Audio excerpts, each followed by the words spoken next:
Me gusta mucho cómo enseñas las finanzas, cómo enseñas la economía en fácil, que hoy día es muy necesario, por supuesto. Así es. Sobre todo que estamos en un momento bien movido, bien complicado económicamente. Sí, más que movido yo diría complicado. Sí. Hace 30 años que no vemos una inflación así. El año que viene vamos a tener la peor de las combinaciones, que es una inflación alta con una caída del producto. Estamos en un momento económico complicado, consecuencia de no haber oído a los técnicos cuando alertaban del problema que se venía, ¿no? Una tasa de política monetaria como no veíamos desde el año 2001, o sea, estamos hablando de tasas nominales por sobre el 10%. Exacto.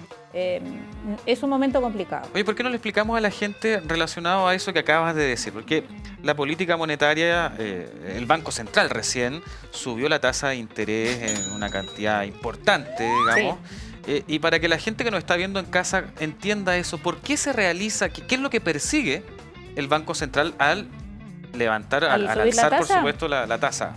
Bueno, básicamente nosotros como consumidores, porque en realidad todos nosotros somos consumidores de bienes y de servicios, en la medida que hay una tasa de interés que es más alta, quien puede ahorrar y tiene la capacidad de ahorrar empieza a pensar, quizás a esta tasa de interés me conviene, en lugar de gastar ahora, ahorrar, porque tengo una buena rentabilidad si tomo un depósito, por ejemplo. Claro. En cambio que cuando la tasa de interés está cerca de cero, uno se pregunta, yo no, porque yo no puedo ahorrar, porque las mamás que somos solas no ahorramos nada, pero en el fondo uno se pregunta, a esta tasa de interés la verdad que no me conviene sacrificar consumo, prefiero gastar la plata, porque en realidad si la pongo en un banco no me pagan nada.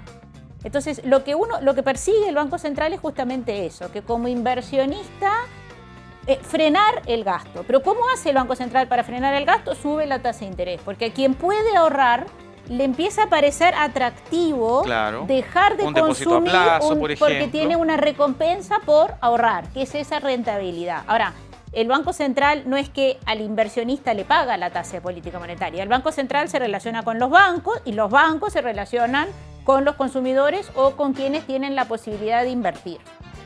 Claro. Ese es el ciclo. O sea, lo que se pretende al subir la tasa de política monetaria es frenar o contraer la liquidez que hay en la plaza, porque es el exceso de liquidez lo que provoca inflación. Entonces, Perfecto. Lo que busca el Banco Central, el único mandato que tiene es mantener la inflación anclada en un 3% en 2 años. O sea, que la gente hoy día diga, bueno, no es un buen momento para pedir un crédito, por ejemplo, porque está alto, entonces mejor voy a tratar de y no más pedir. Aún, o sea, no solamente no es un buen momento para pedir un crédito, no es un buen momento para seguir gastando la plata, porque si tengo plata, consecuencia de los retiros que hice, por ejemplo, si lo ahorro, si lo pongo en un depósito, me pagan una tasa interesante. En cambio que al principio, cuando empezaron los retiros, la tasa de política monetaria estaba cerca de cero. Entonces el incentivo a ahorrar era cero. O sea, los fondos ¿Te acuerdas que el año pasado experimentamos esto, los retiros de los fondos de pensiones?